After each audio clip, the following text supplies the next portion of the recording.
Star Wars 7x7 episode 2230. Today, a review of Dark Legends, another book of Star Wars fables from George Mann. Punch it!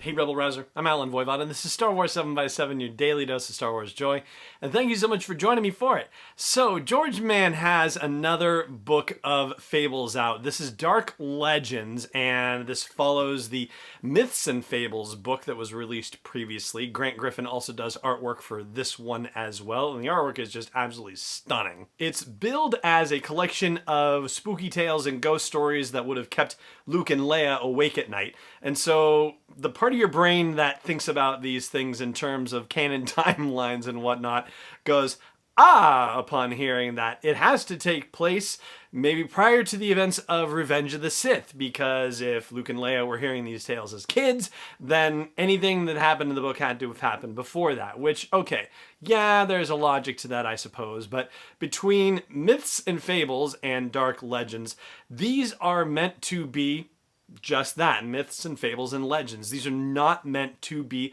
literally interpreted stories in Star Wars canon. And it can be kind of hard to unloosen your mind, if you will, from the idea of taking it literally, of trying to, put pieces together and place it in context with other stories and other times and other characters and situations. But once you're able to do that, then you are free to have fun and enjoy the storytelling that happens in Dark Legends. But one of the challenges to doing that is that they kind of go right into the teeth of it in some cases. Like with Myths and Fables, there was a story that specifically flagged General Grievous. There was another story that gave what seemed like pretty clear implications that it was telling something about Obi-Wan Kenobi during his time in the desert. And Dark Legends does similar things. It brings Darth Vader into one of the stories, and that's not necessarily a spoiler or anything because he's on the darn cover of the book.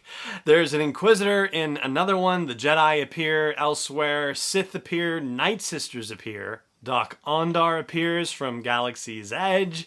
Yeah, there's a lot that references stuff in the existing Star Wars universe in Dark Legends, and so, yeah, it definitely, if you are, I guess, somebody who, for example, does a podcast about Star Wars and is thinking about this stuff on, an intense basis, on a daily basis, well, yeah, then you are going to have a different experience. But if you're able to step out and just be a fan and wonder at some of the tales that are being told, then you will have a good time. In fact, I have to say that there's a drawing on the back cover, or not a drawing, like there's artwork from Grant Griffin on the back cover, and it depicts what appears to be a werewolf-like creature, and it relates to a story called Blood Moon in there.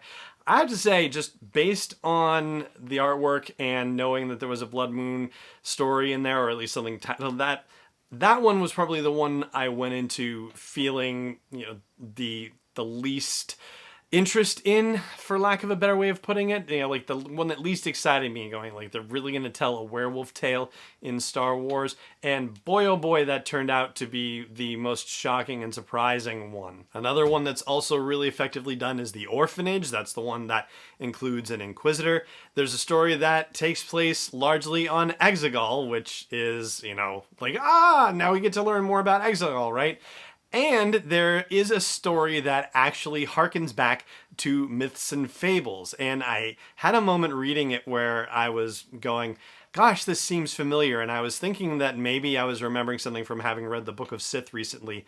And so, I was flipping around in a couple other books trying to figure out where was I, recalling things that I seemed to be recalling. And it turned out that there was something in Myths and Fables. So there's actually stuff that connects the two books, and that's something that we will dig into. It does skew, I would say, ultimately toward younger audiences, like 8 to 12 years old, for example, but would be great fun for a Star Wars fan around a campfire and telling spooky tales, but tell spooky Star Wars tales around a campfire on a camping trip. Like, that seems like good fun to me. And whether it's this book or Myths and Fables, but this one is definitely more like the spooky campfire story book, and there are a couple of really good ones in there. So there you go. That's a non-spoiler review of Dark Legends by George Mann with artwork by Grant Griffin. It's good fun and definitely, for a specific audience, but as an adult who might be reading it to an 8 to 12-year-old, you will definitely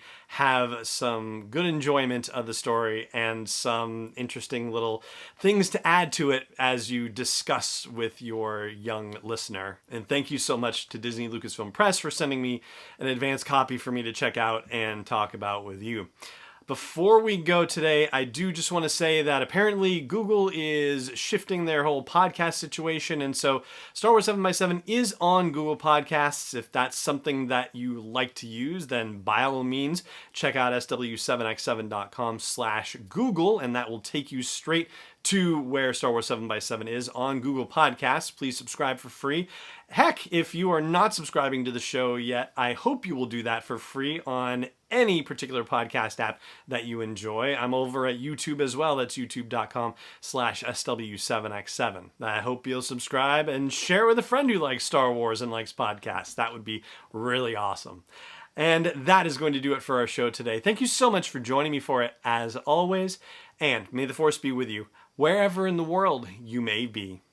Star Wars 7x7 is not endorsed or sponsored yet by Lucasfilm Limited, Disney, or 20th Century Fox, and is intended for entertainment and information purposes only. Star Wars, the Star Wars logo, all names and pictures of Star Wars characters, vehicles, and any other Star Wars-related items are registered trademarks and/or copyrights of Lucasfilm Limited or their respective trademark and copyright holders. May the Force be with them. All original content is copyright 2020 by Star Wars 7x7. We hope you love it.